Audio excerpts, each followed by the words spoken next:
Hello, everyone. Welcome to lesson two. Today, we are going to continue reading our new story, Why the Sea is Salty. Have you ever been to the ocean? If you haven't, that's okay, because I actually only made it to the ocean just a couple of years ago. So as a grown-up, as an adult, was the first time I ever got to go to the ocean. It was only like 4 or 5 years ago. But you might have heard that in the ocean, it's made of salt water. Okay, so if you tasted the water in the ocean, it's not something you would want to drink. It's disgusting. Okay, so have you ever thought, why is that? Right? So I know you started this book yesterday with Miss Lawson. Okay, we are going to continue on with reading and thinking about why is the sea salty? And remember that this is not a nonfiction book. Okay, this is not informational. This is a fiction story that has been made up. So let's jump right in, or should I say, dive right into our lesson today. We'll start with our learning intentions. So, with our learning intentions, we are learning to use details and examples from dialogue so that we can interpret themes and talk about the text. So, really, the big thing today that we want to be able to do is to talk about the text. What kind of message or theme is the author trying to share with us? So, the first thing that we need to do in order to be successful is to identify the dialogue in the text. Dialogue in the text is when characters in the text are talking. Okay, so we need to understand and know when characters are talking. The second thing is that we need to be able to use text evidence when discussing the text. So what did the author say, or what does the story say? Okay, so we want to say like, oh, on page 12, it said, and give some of that text evidence. And then the last thing is to be able to discuss the theme of the text, or what's happening. What's the author's message that they are trying to convey in this story? So let's get moving. Foundational skills. Okay, we have the prefixes dis, re, and non. Remember, when a prefix is added to the beginning of a word, because a prefix, hint, the word prefix has a prefix that means before. Pre means before or beginning. So when a prefix is added to the beginning of a word, the meaning of that word is changed. So the meanings of our three prefixes for today. Dis means to do the opposite of or not. Okay, so if we add dis to a word, that means either the opposite of or not. Then we have re, which means again or back. And then lastly, we have non, which means not or not having. So the first word we have is disappear. So we want to be able to identify the prefix and the base word for this. So disappear, we have the prefix dis. I can see dis. So remember that means not or the opposite of. So appear means that I can see it. If it disappears, we can't see it anymore, right? So it's the opposite. Then I have reappear. Remember that prefix re means again. Okay, so if something reappears, I can see it again. And then lastly, one that doesn't really go with our disappear and reappear, we have non-resident. So non-resident means not. So like a non-resident of my home would be someone who does not live or reside at my home. Okay, so they are not residing there. A resident is someone who lives in a place. So let's also go ahead and think about how we can sort our words by their prefixes. So I have made a table here with our prefixes. So we have dis, re, and non. And we're going to sort some words based on their prefix. So the first word we have is non-fat. And I'm thinking, when I hear that word non-fat, well, first off, doesn't sound like a donut to me, right? Non-fat sounds a little bit more on the healthy side, we'll say. But non-fat, I hear the prefix non, okay? It has no fat, not fat. Okay? The next word that we have is disbelief. So disbelief, I hear disbelief. So I know it has the prefix dis. So I'm going to put it over here in my dis column. Disbelief would be to not believe in something. And then your next word you have is retell. So we don't like it when we have to retell the directions if the student isn't listening. So make sure you're listening with attention right now. Sitting up straight, focused, eyes on me. Okay? So we are ready to learn today. And then when you meet with your teacher later, you are prepared to discuss. Okay. To retell, I hear so that means to tell again. Okay. And our next word we have is rearrange. Okay. So sometimes I have to rearrange the things on my table and put them in different places. That means that I have to arrange it again. So again, that prefix means again. Our next word we have is non-metal. Okay. Hear that prefix non. So I know that's going to go in my non category. Non-metal means that it's not metal. And then lastly, I have discontinue. So that's kind of like the opposite of continue. So to continue would be to continue or keep doing what you're doing. To discontinue would be the opposite, to stop what you're doing. So we say, oh, we need to discontinue the talking right now. I need you to listen. Right? All right. So let's continue on Seesaw or on your own later. Your teacher may have you work on this foundational skills page, and we kept it pretty simple for you. So you need to add the correct prefix to the word. So your prefixes are dis, re, or non. And then choose one of these words to use in a sentence. So like for number 1, the word is think. So you need to think about which prefix goes with that. Would you say dis-think? Would you add the prefix dis to that? Rethink or non-think? So you might just want to like put those prefixes on the front of the word and say them out loud. So that way you can like listen to it and say, which one of those words? Have I heard any of these words? Okay, which one makes sense? Disthink? Is it a not think? Rethink? Is it a think again? Or is it non-think? Is it a not think? Yeah. Okay, so think about those. So you're going to add the correct prefix to each of those words and then choose one word to use in a sentence down on these lines below. All right, so we're going to get into our story. So one of our vocabulary words is the word chamber. And so I included a little gift. This is actually from Harry Potter, and this is the Great Hall, okay? Because a chamber is a large like room or space, okay? So the chamber, so we have the Great Hall here because in Harry Potter, that's a very large space. And then we have the word crouching. Crouching means to bend over here. So we can see this football player here had a little bit of a bad play. He crouches down. So he's crouching. So he bends over, right? Say, we don't like it when our team does that.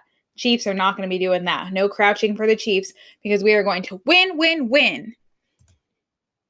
So let's go ahead and we are going to read this next chapter. So chapter 3 is called The Storm. So make sure that you are listening with attention so you know what's happening in the story and you're ready to discuss. Okay? Okay. The Storm. One day, the villagers who lived on an island close to the giants ran out of salt. Before the villagers could sail across the sea and get more, a storm blew in. The wild wind raced across the sea, and white foam caps danced on the tops of big waves. The houses on their bamboo poles shook as the wind roared through the village. There was nothing the villagers could do but wait for the storm to pass. Day after day, they waited. The villagers did not like being without salt. They had no salt to put in their food to make it tastier. They had no salt to mix with water to bathe their wounds and kill germs. Who is brave enough to go out and get some salt for us? The villagers asked. They listened to the roar of the wind. They looked at the big waves and were afraid. I know we need salt, but it's too dangerous to take the boats out yet, said a man, shaking his head. Wait until the storm passes. Then we can sail to the giant's island to get more salt. Please take me with you when you go, begged the man's young son. For years, the boy had wanted to go with his father to the giant's island to collect salt. The man looked down at his son. One day, I'll be an old man, he thought. Then it will be my son's turn to get the salt for our family. He smiled at the boy. Yes, you can come, he said. It's time you learned how to get the salt. So let's stop and think. Okay, so our question is, how does the dialogue help you understand why the father agrees to let his son come with him to get the salt? So let's think about the dialogue. So the dialogue happens when we have here see words like he said or he thought. So the boy asked, please take me with you when you go. Okay. And then it says the boy had wanted to go forever. So that's not part of the dialogue, but the boy actually is asking his father, please take me with you when you go. And so I want you to think about what reasons did the father think about that made him decide to take the boy with him. So pause the video and think about it. Okay. Don't just wait for me to give the answer. You need to be taking control of your own learning and think about these answers too.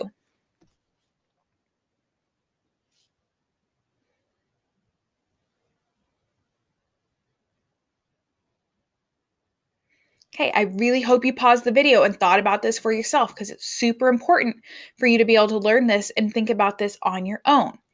So when I look at the next paragraph, it says the man looked down at his son. One day I'll be an old man, he thought.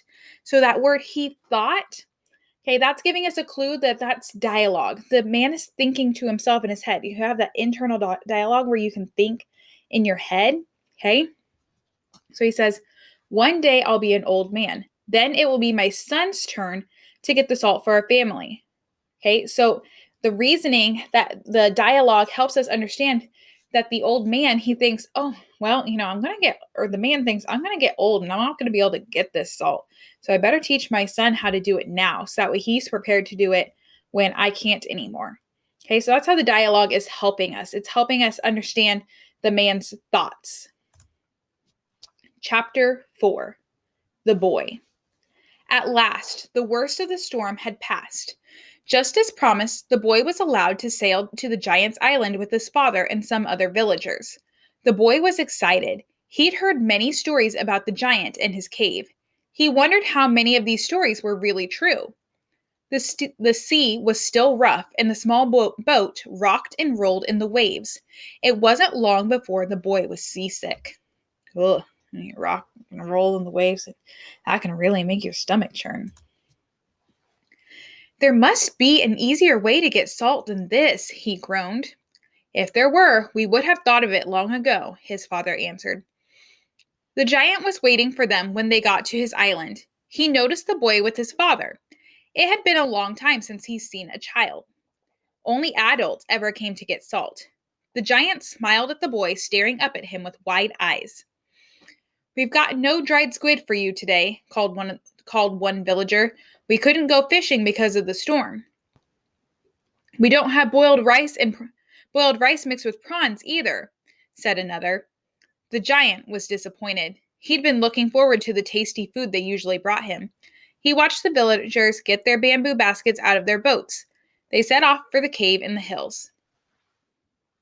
Hey, so our next stop and think question that I do want you to stop and pause your video and think about is what detail, so this is where we're thinking about our success criteria and we have to be able to use text evidence. What detail on this page suggests that the giant was pleased to see the boy? Why was he pleased or happy to see the boy?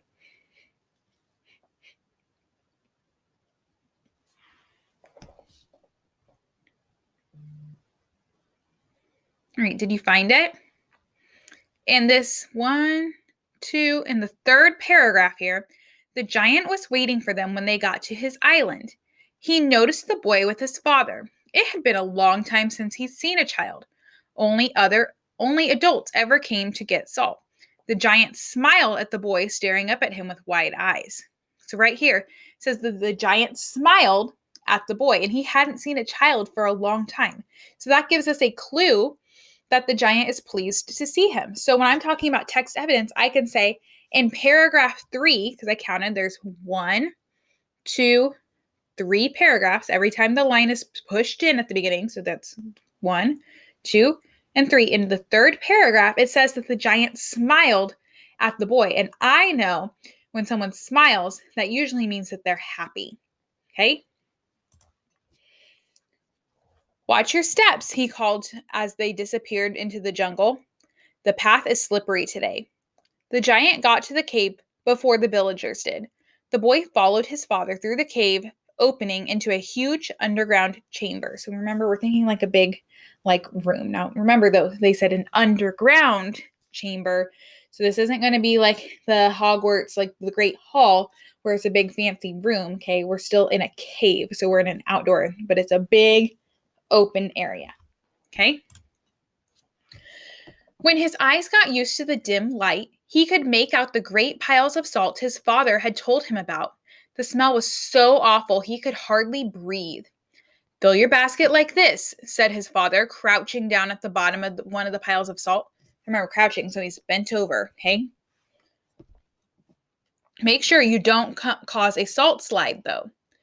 The boy scooped up some salt with his bare hands and dropped it into his basket.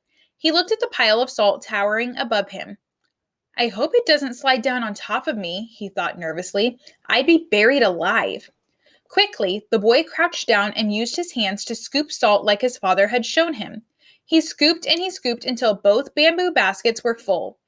Then the boy and his father picked the baskets up, balanced them on their heads, and left the cave. The boy stood tall so he didn't spill any of his salt as they went back down the slippery path. But then he couldn't see where he was putting his feet. Several times they got tangled in vines and he stumbled. By the time he got back to the shore, his body was sore from carrying the heavy load. Okay, so he's having to carry this basket of salt on his head. And since he has to look up, okay, to keep the basket balanced, he doesn't see where he's stepping because he can't look down at his feet because then the basket of salt would fall right on down, right? So he has to stay with his head up. So he's really beating up his feet because he can't see where he's going and he's slipping. So that's where we're going to stop for the day. And now let's think about, remember, our learning, attention, and success criteria was to be able to use dialogue in that text evidence so we can discuss the text and themes in the text. So we have good readers use details and examples in the text when they explain what the text means. We're going to look at pages 14 and 15. And we're going to pull details and examples from the text to discuss how getting salt from the giant presented problems for the villagers. Okay, because it's not all just easy peasy for them to get the salt from the giant, right? Remember that? So let's go back and we're going to reread these 2 pages. Okay, so this should just refresh our brain. One day, the villagers who lived on an island close to the giants ran out of salt. Before the villagers could sail across the sea and get more, a storm blew in. The wild wind raced across the sea and white foam caps danced on the tops of big waves. The houses on their bamboo poles shook as the wind roared through the village. There was nothing the villagers could do but wait for the storm to pass. Day after day they waited. The villagers did not like being without salt. They had no salt to put in their food to make it tastier. They had no salt to mix with water to bathe their wounds and kill germs. "Who is brave enough to go and get some salt for us?" the villagers asked. They listened to the roar of the wind. They looked at the big waves and were afraid. "I know we need salt, but it's too dangerous to take the boats out yet," said the man, shaking his head. "Wait until the storm passes. Then we can sail to the giant's island to get more salt." So first off, let's remind ourselves, what problem are they facing right now? Right? They don't have any salt, guys. No salt. That's their problem. These villagers, they love salt. Okay? They use it for so many things. And right now they are out and they can't get any more. Right? So our problem is that the villagers are out of salt. Now, we are going to be using some text evidence to talk about, to support this problem. Like, why is this a problem? So let's think about this. Well, first off, why couldn't they get the salt? Well, a storm blew in. There was a big storm. It talked about on this page right here, the villagers who lived on the island close. But before the villagers could sail across the sea, a storm blew in. So right here, I can see in the first paragraph on page 14, it says that a storm blew in. Okay, so that's my first bit of text evidence. A storm blew in, so they couldn't get there. That second thing is that the storm lasted for days. The storm lasted for days. So let's go back. Okay. It says right here, let's see. Day after day, they waited. The villagers did not like being without salt. They had no, okay, so day after day. So we can say in the 1, 2, and the third paragraph, day after day, the villagers waited. So your job for your reading response is going to be to finish this. And I want you to be thinking about with this story, okay, what are two more details? What are some more details that support this problem that the villagers ran out of salt? So I did it with this first page. You're going to look at the second page.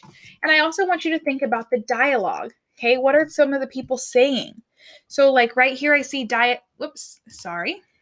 I see dialogue. Who is brave enough to go and get some salt for us? The villagers asked. That's what they're talking. They say they asked.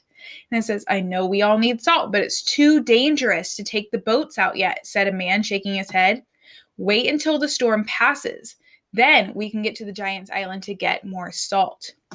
Okay, so we need to think about two more reasons that this is a problem, that the villagers are out of salt and why they can't get any more. So you are going to use that second page that I just kind of went back over to fill in these last two bubbles. Okay, so two more reasons why this is a problem. So we had a storm blow in, and it lasted 4 days. Okay, so what are two more reasons that it was difficult that the villagers were out of salt and they couldn't get more? So that is your reading response for today. I hope you have a wonderful day. Keep doing your best and make sure that you're doing all of your assignments. They are super important.